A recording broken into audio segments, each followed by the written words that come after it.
Okay, welcome back to members of 121 Community Church in Grapevine, Texas, and our ongoing study in Evidence That Demands a Verdict by Sean Mcdowell. We just completed taking a look at the complete phenomenology, and now we're going to take a look at the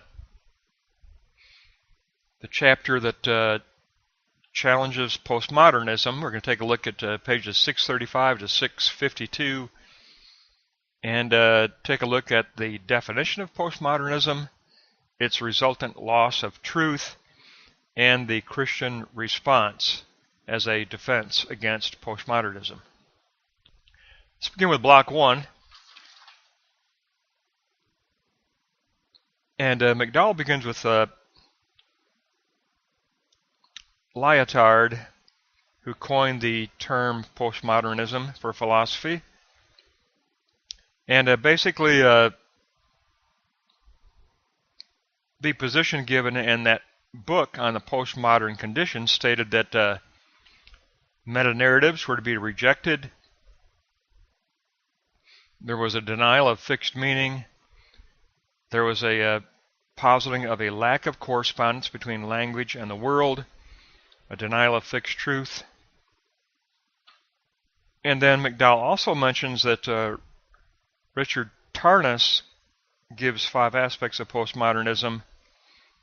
Number 1, it's open-ended and indeterminate with its attitudes. It's shaped by cultural and intellectual currents.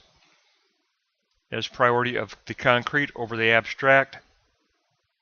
And any a priori thought system should be rejected. Any meta-narrative or comprehensive thought system should be rejected. So objective essence is considered to be beyond comprehension. So we look at note 2, we take a look at postmodernism and meta-narratives. Meta-narratives pull together philosophical research.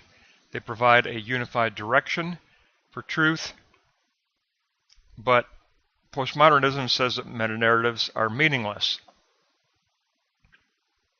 And even a universal sense of the English language is rejected because postmodernism only affirms particular language games or local narratives. So if we look at note 3, we'll take a look at the linguistic world. Our linguistic blinders prevent us from obtaining the truth, says postmodernism. All-encompassing worldviews are challenged. The worldviews are considered to be logocentric narratives, according to Derrida. There's no overarching, or there's no underpinning meta-narrative that underpins knowledge, period, according to postmodernism.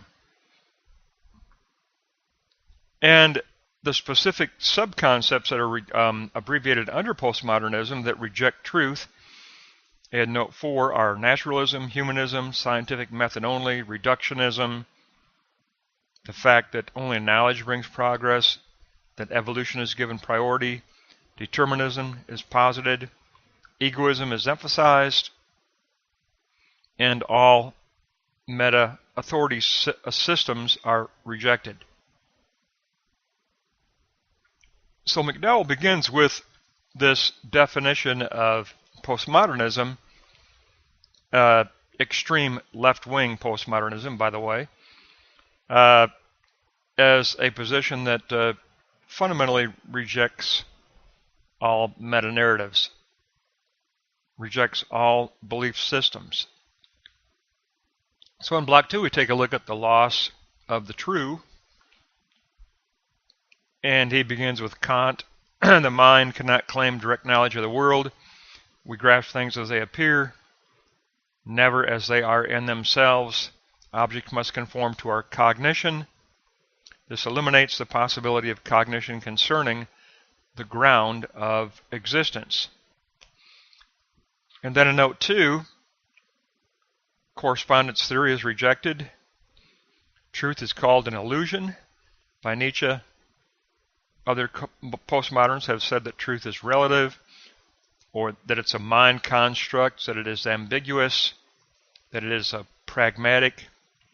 Truth is made, not found.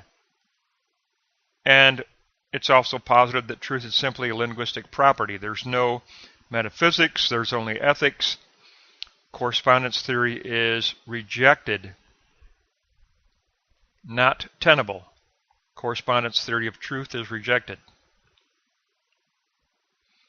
That seriously damages the concept of perception, or the possibility of perceiving, says Mcdowell.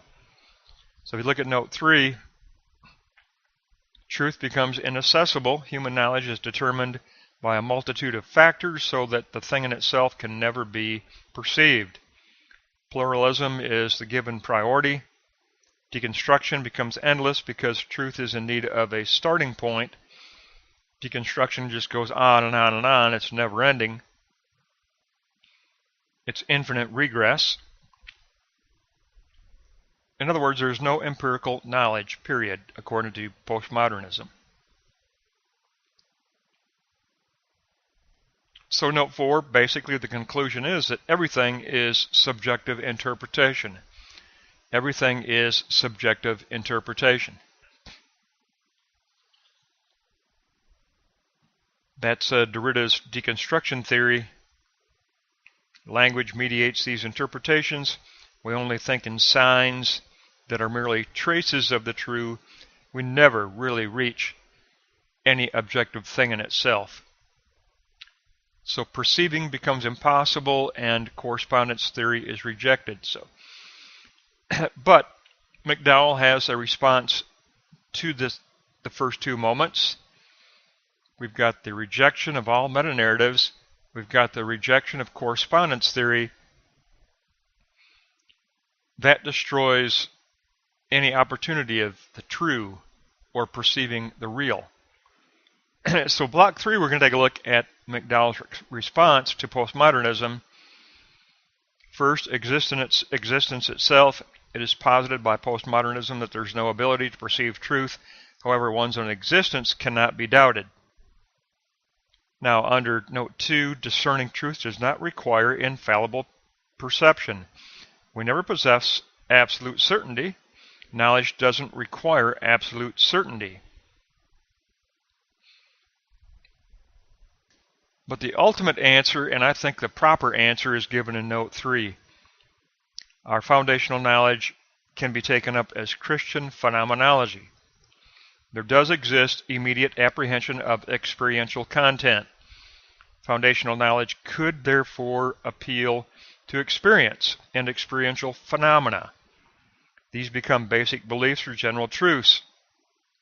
Edmund Husserl's phenomenology stated that there is an attainable progression of evidence for knowledge. Representations are progressively refined through our epistemology, and refinement eventually leads to a fulfillment structure or to a conceptual model that we posit concerning reality. So basically, Mcdowell says we will take up Edmund Husserl's phenomenology, but within a Christian context. And that'll be our answer to postmodernism, and I happen to agree with that 100%. The previous lesson, we looked at Sean McDowell's phenomenology, a Christian phenomenology.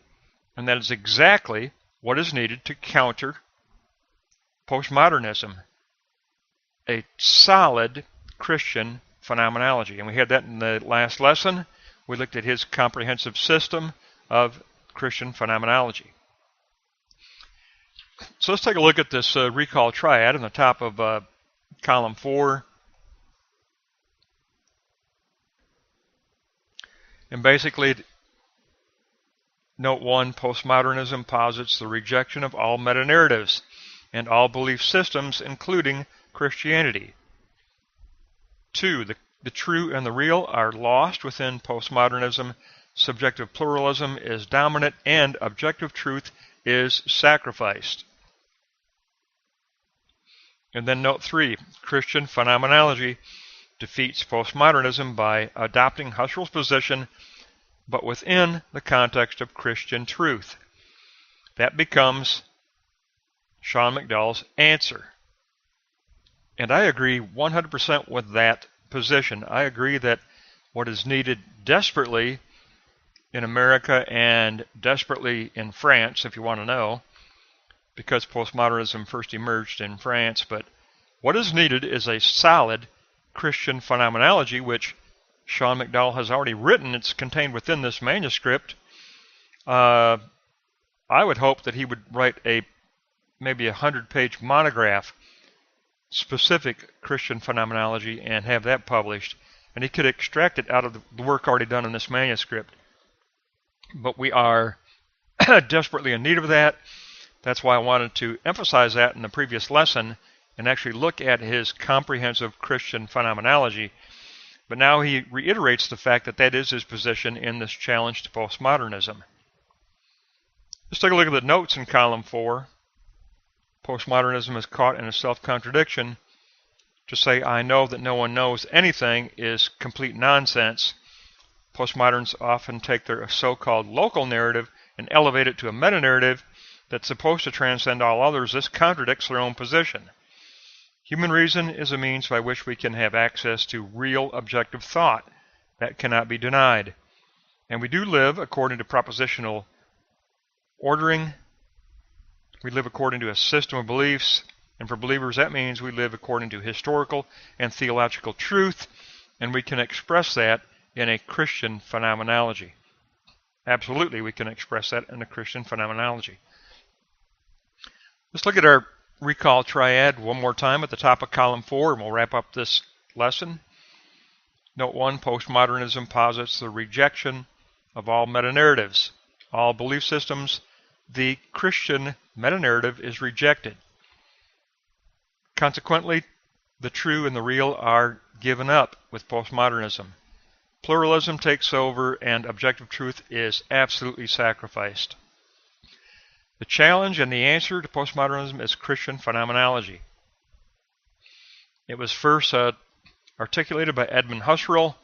We can take his position within the context of Christian truth, and we can write and posit a Christian phenomenology and counter the radical left-wing postmodernism. So we get basically a confirmation of the lesson we just finished. We just had a comprehensive look at Sean Mcdowell's phenomenology, and now we get the answer to postmodernism as Christian phenomenology. Just look at block 3, note 3. That's the answer. Because we do work toward building those fulfillment structures or those conceptual models that we posit concerning reality. And as believers, our conceptual fulfillment model is going to be one that articulates what we hope for and perceive as the kingdom of God in Jesus Christ. That is going to be what Mcdowell calls the metaphysical model. So after this lesson, you might want to go back and take a look again at that previous lesson, that comprehensive phenomenology that we got from Mcdowell, but it's a great lesson to build on that lesson. So we're moving along here. We've gone up through page 652 now, and we'll pick up next time on page 653.